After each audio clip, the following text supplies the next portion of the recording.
Eluru parliament అభ్యర్థి విషయంలో కూటమిలో అసంతృప్తి జ్వాలలు ఎగిసిపడుతున్నాయి. రాజకీయ పార్టీల అధినేతలకు తలనొప్పిగా మారుతున్నాయి. ముఖ్యంగా ఏలూరు పార్లమెంటు స్థానం తెలుగుదేశం అధినేత చంద్రబాబుకు తలనొప్పిగా మారింది. కూటమిలో భాగంగా తెలుగుదేశం అభ్యర్థి పుట్ట మహేష్ యాదవ్ కు ఈ సీటును కేటాయించారు. అయితే దీనిని మాజీ ఎంపీ మాగంటి బాబు వర్గం బీజేపీ నేత తపన చౌదరి వర్గం తీవ్రంగా వ్యతిరేకిస్తున్నారు. తపన చౌదరికి టికెట్ ఇచ్చి ఉంటే భారీ మెజార్టీతో గెలిచి ఉండేవారని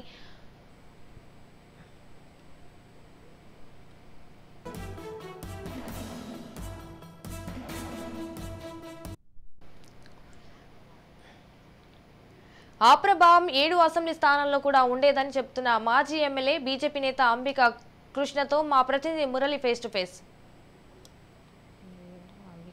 ఏలూరు జిల్లాలో సీట్ల పంపకం విషయంలో అయితే బీజేపీ నేతలు అసమ్మతితో ఉన్నారని చెప్పుకోవచ్చు. దీనికి సంబంధించి మనతో మాట్లాడడానికి మాజీ ఎమ్మెల్యే బీజేపీ నేత అంబికా కృష్ణ ఉన్నారు. చెప్పండి సార్, బీజేపీకి సంబంధించి సీట్ల విషయంలో ఏ విధంగా ఉందనుకోవచ్చు? బీజేపీకి సంబంధించి ఏ సూచనలు సలహాలు ఇవ్వబోతున్నారు? బీజేపీ పార్టీ అద్భుతమైన పార్టీ. మోడీ గారి ఆధ్వర్యంలో ప్రపంచంలోనే అత్యంత మెంబర్షిప్ కలిగిన పార్టీ బీజేపీ పార్టీ. బీజేపీకి కష్టపడి జెండా కర్రను మోసినటువంటి అద్భుతమైన కార్యకర్తలు ఉన్నారు. రాష్ట్ర వ్యాప్తంగా కార్యకర్తలందరూ కూడా మేము ఒంటరిగానే పోటీ చేస్తాం, మాకు పొత్తులొద్దు అని చెప్పి రాసి ఇచ్చిన తర్వాత కూడా ఎక్కడ జరిగిందో తెలియదు కానీ కలయిక జరిగిపోయింది. దీన్ని తట్టుకోలేకపోతున్నారు ఇవాళ కార్యకర్తలందరూ కూడా. ఇందాక కూడా జిల్లా కాన్ఫరెన్స్ పెడితే అందరూ కూడా చాలా చాలా కోపంగా హార్ష్గా కూడా మాట్లాడుతున్నారు.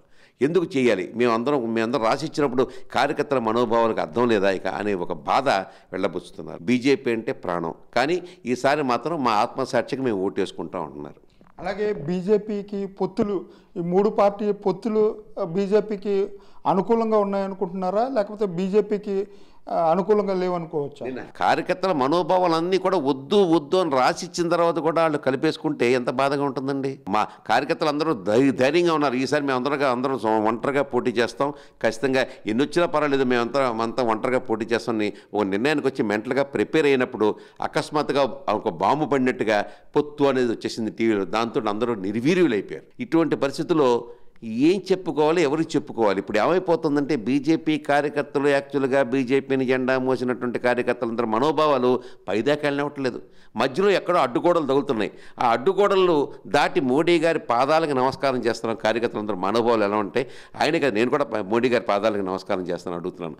మోడీ గారు మా యొక్క బాధను అర్థం చేసుకోండి, మా అమిత్ షా గారు మా బాధను అర్థం చేసుకోండి, మాకు ఏం జరుగుతుందని గ్రౌండ్ లెవెల్లో మీరు అర్థం చేసుకుని నిజాలు తెలుసుకోండి బాబు, మీకు చేతులెత్తి నమస్కరిస్తున్నాం అనే ఒక బాధాతప్త హృదయంతో వాళ్ళ బీజేపీ కార్యకర్తలు ఉన్నారు. కేంద్రంలో చూసుకున్నట్లయితే బీజేపీకి ఎన్ని సీట్ల అవకాశం వచ్చే పరిస్థితి ఉంది? బీజేపీకి ఆంధ్రప్రదేశ్ రాష్ట్రంలో ఎన్ని సీట్లు వస్తాయి అనుకుంటున్నారు? 6 100 106 ప్రపంచం తల్లకిందులైనా ఖచ్చితంగా మోడీ గారి ప్రభుత్వం వస్తుంది. 370 నుంచి 400 సీట్ల మధ్యలో ఖచ్చితంగా బీజేపీ ప్రభుత్వం, మళ్ళీ మోడీ గారు 3వసారి ప్రధానమంత్రి కాబోతున్నారు. దేశవ్యాప్తంగా ప్రపంచవ్యాప్తంగా పేరు తీసుకొచ్చి ప్రపంచం అందరూ కూడా మోడీ గారు అంటే 2 చేతులు ఎత్తి నమస్కారం పెట్టే ఒక సంస్కారానికి ఆలంబనమైనటువంటి మోడీ గారి యొక్క పరిపాలన మన దేశం అతి త్వరలో అద్భుతమైనటువంటి ఆర్థిక శక్తిగా ఇంకా ఎదగబోతూ ఉంది. అంతే, దానికి డౌట్ లేదు. ఏపీలో నాకు పెద్దగా ఈ యొక్క కలయిక ద్వారా దెబ్బతినేసిందండి.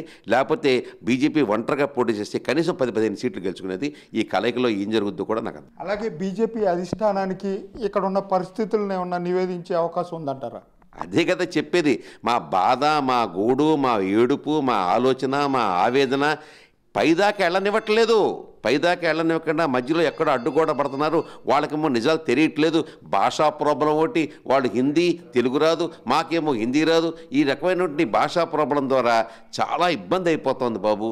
ఇది న్యాయంగా పెద్దవాళ్ళందరూ అర్థం చేసుకోవాల్సిందిగా నేను కోరుతున్నాను. బీజేపీలో తపన చౌదరి ఎప్పటి నుంచో పాపం పార్టీ కష్టపడుతున్నాడు. గత 5-4 ఏళ్ల నుంచి కోట్ల రూపాయలు ఖర్చు పెట్టి మంచినీళ్ళ ట్యాంకులో ఇంకోటో రకరకాలుగా సేవా కార్యక్రమాలు చేసుకుంటూ గుళ్ళకి గోపురాలకి డబ్బులు ఇస్తూ, నూతులతో వేస్తూ, బావులతో వేస్తూ రకరకాల సేవా కార్యక్రమాలు చేసి కోట్ల రూపాయలు ఖర్చు పెట్టి నాకు టికెట్ ఆశించినటువంటి వాడికి టికెట్ ఎగ్గొట్టేసారు వాళ్ళ. అదేంటంటే పొత్తు అంటారు. అసలు ఎవరినడికి మీరు పొత్తు పెట్టారు? కార్యకర్తలందరికీ ఇష్టమైనప్పుడు పొత్తు ఎందుకు? అందరూ అంటున్నారండి. వాళ్ళ కార్యకర్తలందరూ కూడా ఏమని నిర్ణయానికి వచ్చారంటే, బాబు మోడీ గారు మీరంటే మాకు దైవం, మీరే మాకు దైవం, మీ లేకపోతే ఈ జీవితం లేదు మాకు, బీజేపీ పార్టీలో అయితే మాకు ఈ జీవితం లేదు, కానీ ఈసారి మాత్రం మమ్మల్ని క్షమించండి, మా ఆత్మసాక్షి మేము ఓటేసుకుంటాం అనే నిర్ణయానికి వచ్చారండి. ఈ పరిస్థితుల్లో తపనా చౌదరి గారికి టికెట్ ఇవ్వాల్సిందిగా అధిష్టానాన్ని చేతులెత్తి నమస్కరిస్తున్నాను.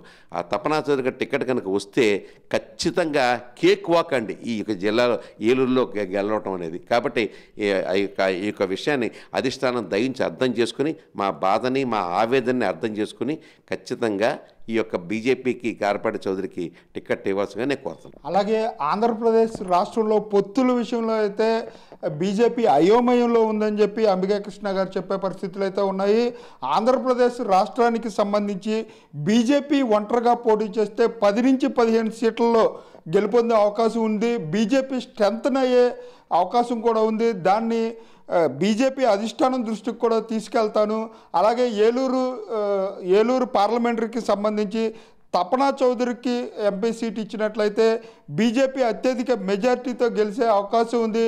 ఇది కూడా బీజేపీ పరిశీలించాలని కూడా అంబికా కృష్ణ చెప్పే పరిస్థితులు అయితే ఇక్కడ కనబడుతున్నాయి. కెమెరా పర్సన్ రమణతో మురళీ, రాజ్ న్యూస్, ఏలూరు నుంచి.